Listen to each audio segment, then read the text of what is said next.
Okay, so let's talk about the music. At first, I tried what worked well with previous videos that I've created. That is, I would just watch the video and get a feel of what would be a good genre of music to go with it as the soundtrack. And then I would go to Suno and I would create some instrumental tracks in that genre of music. And usually I would take it almost as is, maybe a few tweaks here and there, and use that as the soundtrack for the video. This approach did not work well for this video for a few reasons. The first reason is this is a video about change, and I wanted the music to reflect the changes that the video is talking about. So I wanted different styles of music along the video. The second reason is because I tried it and something just felt off. The video felt like it had a rhythm of its own, and the music that I generated didn't match. I had to figure that out. So when you generate videos, you can control how long they will be, right? We have different options. So with Kling, it's between 5 and 10 seconds, as you can see here. If I go to Hilo, it's actually between 6 and 10 seconds, okay?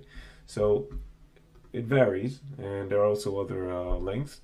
But if I'm using the video as is, which is what I did here, using Kling with the start and end frame, so that gives the video itself sort of a pace, right? The scenes will change every 5 seconds because that's how the video is structured.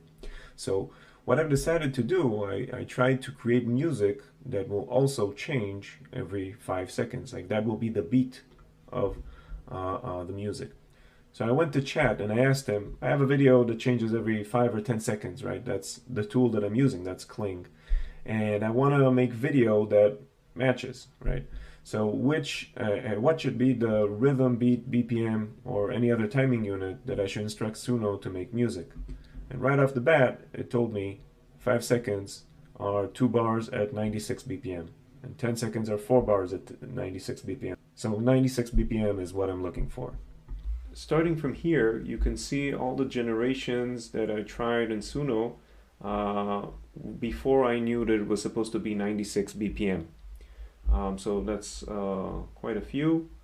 And over here, I started generating after I knew that it was supposed to be 96 BPM.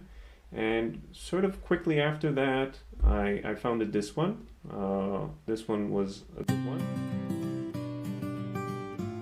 And once I had this one, that's the one I went with, I tried different cover versions of that. So this is the Senegalese cover, and another with the klezmer, sort of Jewish one with the fiddle, the Chinese version, the German classical version. And after I generated all of these, I ended up with a bunch of cover versions as well as the original song. So after I had all the cover versions and the original music that I wanted from Suno, I went to CapCut and I basically just edited everything together. So you can ignore this line because this is just the narration. But over here we have the music. The music starts with the regular song, then it moves on to the Senegalese one. The overlap is, and there's a lot of overlap here with the other parts. It's just to make it sound more natural for the transitions. So this is the original one, this is the the Senegalese one, this is the German one, the classical one. Over here we have the klezmer with the Jewish fiddle, and over here we have the Chinese music all the way to the end. So as for editing all the music together, right, we have different covers and we have the original song, and we want to make them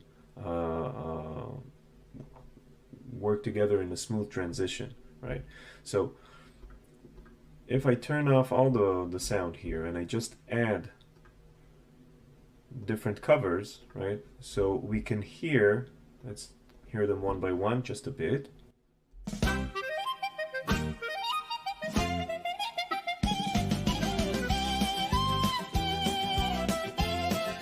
So this is the klezmer one, the very Jewish stereotypical music, and this is another version.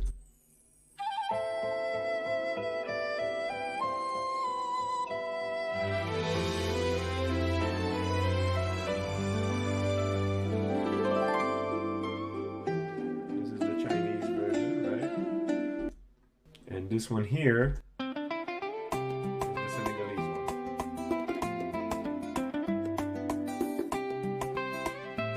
So what I did was I actually took each cover version for the entire song, right, the entire track, and I've placed it here, and they all come in different lengths, right? So if we'll zoom out, we can see that these three cover versions have very different lengths, and they're all way more than I need. So I just tried to find the exact part that I was looking for to fill in from the original song.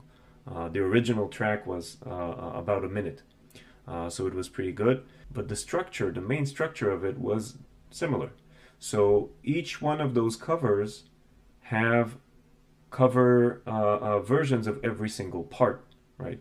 So what I wanted to do is I wanted to try and get that specific part and place it in the right place for the video. And that's what I did. Now, in order to find exactly where they are, I listened to the music, right? And I cut it according to the,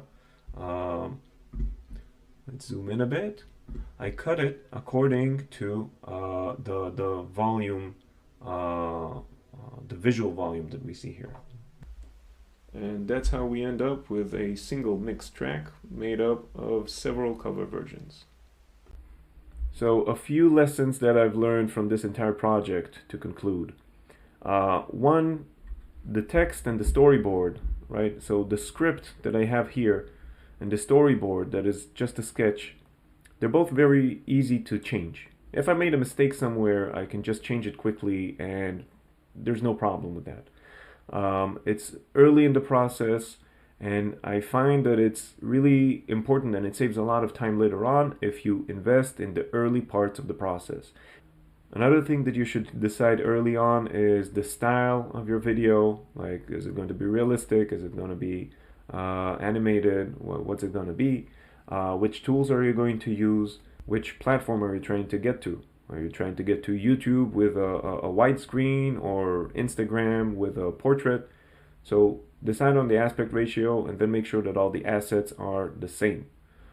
Another lesson is to try and keep it to one tool per job, right? So we want to create videos. I use just Kling, and specifically Kling 2.1 with the start frame and end frame. That helps a lot because previously when I used a lot of tools, some of them didn't have the same frames per second, some of them didn't have the same resolution. It ended up looking bad. And there was nothing I could do to change that after I already created the assets. So using just one tool for a job keeps consistency. That brings me to my next point. I suggest that you pay for the tools that you use. If you're happy with what it does and you want to keep working with it, you will have to pay if you don't want to wait for months. Kling does give some free credits every month or so, but it's not close to what I needed in order to get a result on time. So it ended up costing me $25, but it was worth it. And last but not least, these things take time. There's a lot to learn.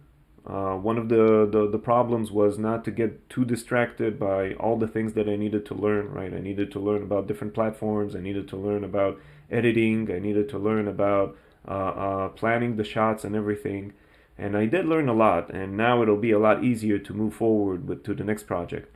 But there's a lot to learn, and we need to make sure that we don't get distracted. I suggest that you place a time box for each task so that you don't get distracted and waste time like unfortunately I did when I was trying to first get the assets, because it took me something like 2 days of learning things and going through Google Photos and trying to work with LoRa's and trying different things with reference images, and until I actually just found the result that I needed. And now I know what I need, I know what I get when I'm using Google AI Studio, and I'm happy with that. I will remember that for the future. But I should not have tried so many things and wasted so much time. So this is what I've learned from creating my self-introduction video. I hope it helps you create your own videos, that you enjoy the process, and that you bring your dreams to life. Go get them.